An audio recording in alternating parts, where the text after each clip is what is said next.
চট্টগ্রামের সীতাকুণ্ডে রেলওয়ের জায়গার ওপর এবার পাকা দেয়াল নির্মাণের অভিযোগ উঠেছে রড উৎপাদনকারী প্রতিষ্ঠান কবির স্টিলস রি-রোলিং মিলস লিমিটেড KSRM এর বিরুদ্ধে।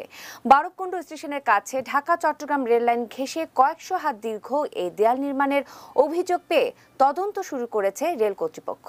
চট্টগ্রাম থেকে প্রতিনিধির পাঠানো রিপোর্ট জানাচ্ছেন তুনাজ্জিনা তনু।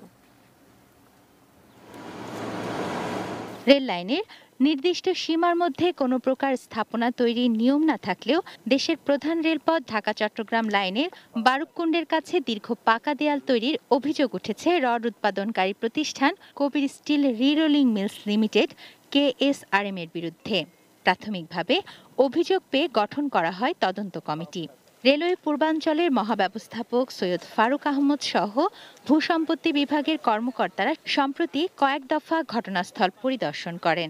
রেলওয়ে পূর্বাঞ্চলের বিভাগীয় ভূসম্পত্তি কর্মকর্তা কিসিঞ্জার চাকমা টেলিফোনে জানান, কতটুকু জায়গা দখল হয়েছে তা নির্ণয়ে কাজ চলছে।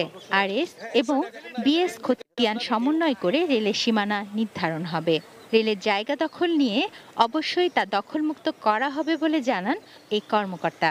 ওখানে মেজারমেন্ট গুলো নিয়ে আসা হয়েছে, ওই অ্যাকুইজিশন নকশার সাথে মিলিয়ে ওগুলো আমাদের কানুন এবং সার্ভেয়াররা মেপে আমাদেরকে রিপোর্ট দিবে। জি, ওটা রিপোর্টটা পেলে যদি ভিতরে রেল ভূমির ভিতরে হয়ে থাকে তাহলে কত ফিট ভিতরে সেই জিনিসগুলো বের হবে, আর যদি না হয়ে থাকে সেটাও বের হবে আর কি। এর আগে গত বছর একই এলাকায় রেলের জায়গায় অবৈধভাবে দখল করে কাঁটাতারের বেড়া দিয়েছিল KSRM। পরে রেলওয়ে কর্তৃপক্ষের নির্দেশে তা সরিয়ে নিতে বাধ্য হয়েছিল প্রতিষ্ঠানটি। এছাড়াও KSRM এর বিরুদ্ধে ওই এলাকায় শত বছরের পুরনো পাহাড়ি পথ রাজা আম্বিয়া ঢালা সড়ক দখলেরও অভিযোগ রয়েছে।